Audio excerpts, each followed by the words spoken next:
Today is Wednesday, March 2nd. We'll tell you about President Biden's first State of the Union address, what new announcements he made, and how Republicans responded, and how some elections in Texas are testing the influence of former President Trump. Also, how dozens of countries are trying to keep gas prices down despite the impact of Russia attacking Ukraine. Plus, why Major League Baseball has officially canceled opening day and beyond, how Read Across America has changed in recent years, and it's Ash Wednesday, what the Pope is asking people to pray for. Welcome to The Newsworthy. All the day's news in around 10 minutes. Fast, fair, fun, and on the go. I'm Erica Mandy. Thanks so much for being here. You ready?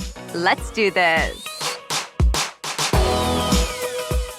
The United States might be going through a lot right now, but President Biden's first State of the Union address was overwhelmingly positive.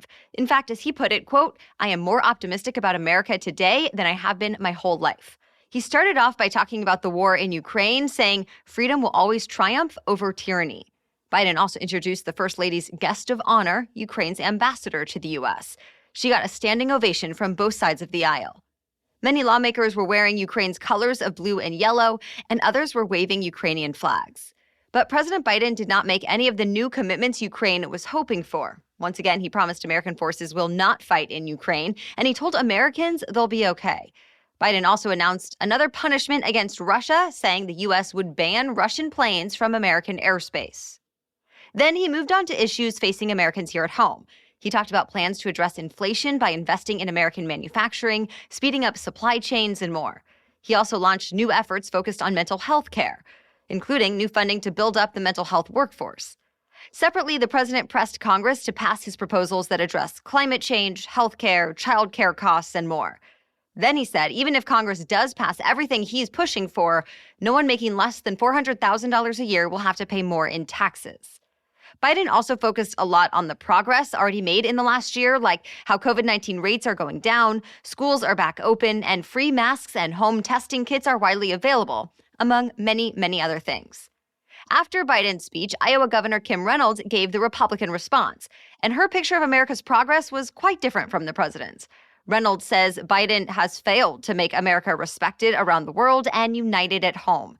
And she pointed out between the rising inflation, rising crime, and Russia's quest for power, it felt more like the 1980s than 2022.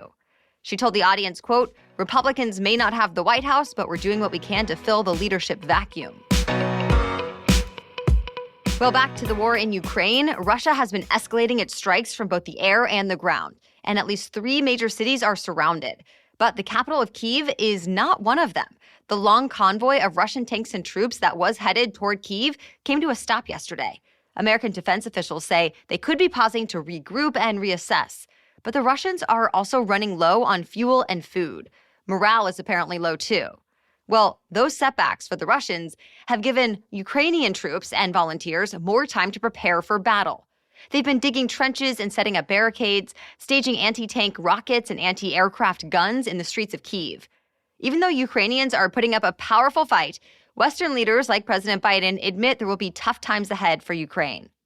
Military analysts say the Russians could start getting even more desperate, and when that happens, fighting is likely to get more intense and dangerous for Ukrainian civilians. Already, the U.S. says Russia has started embracing less accurate weapons, meaning they're now less worried about hitting exact targets and seem to be okay with wiping out anything in their path. Yesterday, a Russian airstrike even hit a large Holocaust memorial site.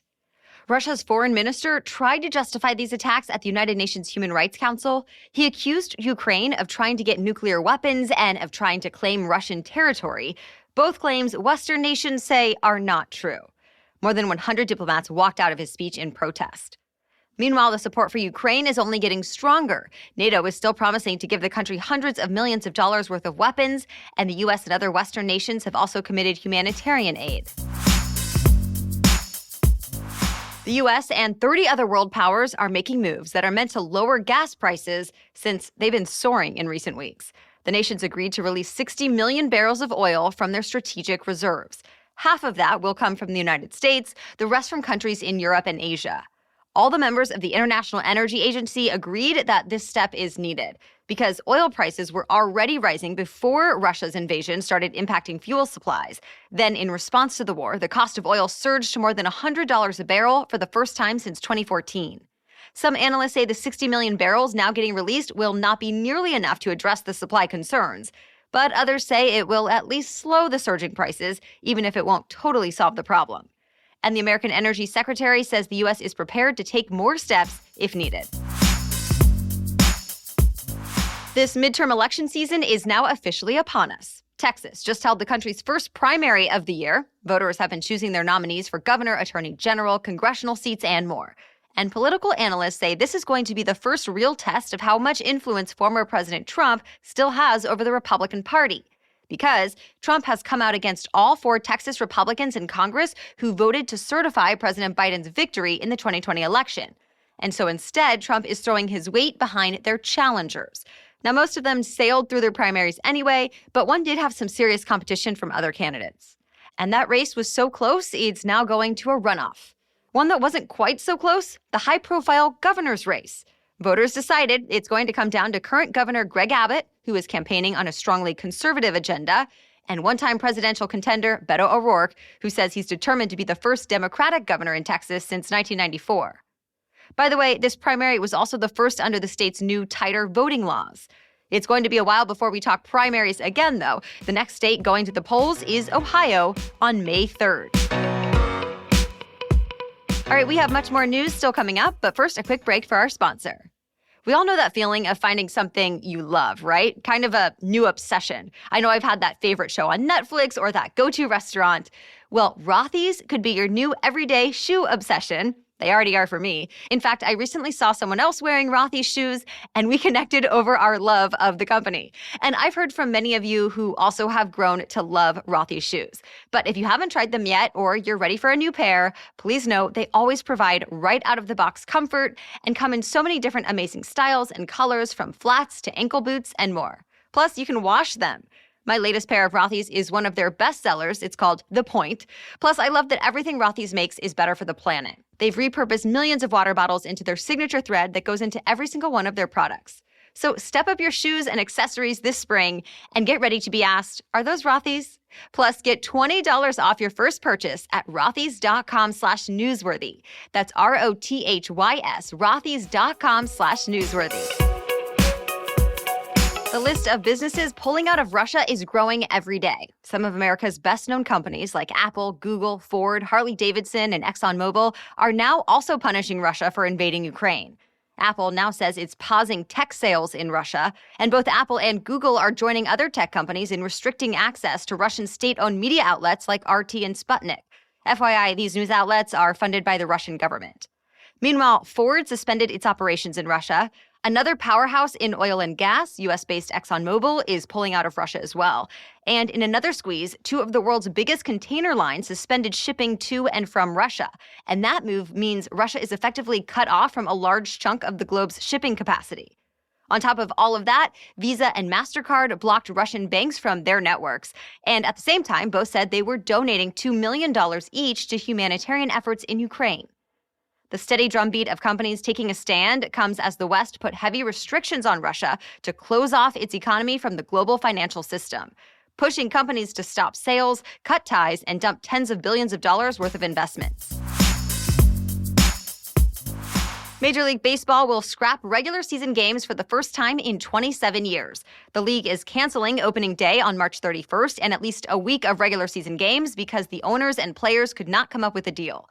They missed the deadline for them to agree on a new contract earlier this week and did not hit the pushback deadline either. And no players will not be getting paid for those missed games, though the players' union said it does plan to push for those games to be rescheduled when talks start back up. After the announcement, the commissioner said he's disappointed, and the concerns of the fans are at the top of their list of considerations. But so far, at least, no word on future talks. Ready, set, read. Every year, the National Read Across America Day is meant to encourage children of all ages to pick up books and fall in love with reading at school and at home. Read Across America is celebrated on the birthday of the well-known children's author Dr. Seuss, and that day is today. In this year's annual proclamation, the White House recognized Dr. Seuss books as classics that have inspired reading for generations. But Dr. Seuss books have seen their share of controversy. Like last year, when the business that preserves his legacy stopped publishing 6 of his books because some characters were drawn in racist and insensitive ways. The company said it wants to make sure Dr. Seuss's books represent and support all communities and families. The National Education Association, which founded the Read Across America Day to align with Dr. Seuss's birthday, has for several years now also encouraged a more diverse reading list for kids. At the same time, some school districts around the country have moved away from Dr. Seuss books. If you are looking for a new book or some activities, we've got a link in today's show notes to the National Read Across America page to help you get started. Today marks the first day of Lent for Christians. It's also known as Ash Wednesday. You may see Catholics with smudges of ashes on their foreheads today, which is part of the tradition. Many will also choose to give something up for the next 40 days, like chocolate, social media, or alcohol. This year, the Pope is encouraging people to fast and pray for Ukrainians during the crisis there. Lent is meant to be a season of reflection and preparation leading up to Easter, which this year falls on April 17th. And that's it for the main news today, so now it's time for Work Wednesday, when we break down one interesting career or work-related news story every Wednesday. But first, a message from our sponsor. As a parent, it can be hard to find creative ways to keep your children busy and challenged. Well, KiwiCo helps make it so much easier. And especially with spring arriving, there's a new energy in the air that encourages kids to connect with the world around them, and KiwiCo's monthly science and art projects celebrate that. It's the kind of thing that can lead to a lifelong love of learning. It's always so fun to get our KiwiCo crate. Of course, Dax loves it, and I love seeing him get so excited and engaged with something new. For older kids, they'll get projects that will help them discover things like the science of magic and the engineering of a domino machine and the chemistry of cooking and so much more. So step into spring and celebrate the season of discovery with a KiwiCo subscription. There's no commitment, so you can pause or cancel anytime. And right now, the Newsworthy listeners can get 30% off your first month plus free shipping on any crate line with the code Newsworthy at KiwiCo.com. That's 30% off your first month at KIWICO, KiwiCo.com with the promo code Newsworthy. Now back to Work Wednesday. Big companies keep on raising wages to try to attract and keep workers. Amazon, Bank of America, Chipotle, and Costco are just a few of the places that are upping their employees' pay this year. And just this week, Target announced its new starting hourly wages will range from $15 to $24 an hour, depending on what job people qualify for and what market they work in. And this is all part of a growing trend. Labor Department data shows overall, American companies spent about 4% more on labor expenses in the last few months of last year than they did the same period in the year before. Large retailers say they want their stores to be fully staffed to keep shoppers happy. But the thing is, a lot of those large retailers can afford it since they're also seeing their profits increase. Target, for example, saw net earnings rise more than 33% in the last year. And Starbucks, even though it decided to raise its average pay in the U.S. to $17 an hour, saw sales go up 31% in the last year. Some economists say many companies are passing their labor expenses on to customers anyway, making inflation even worse. Of course, there are a lot of other factors driving inflation as well, like the supply chain troubles and growing customer demand. So other economists say those factors have a much higher impact on prices than pay bumps, but they are keeping an eye on it. Well, thank you so much for joining us as part of your daily routine. We'll catch you up on more news to know tomorrow. Until then, have a great day.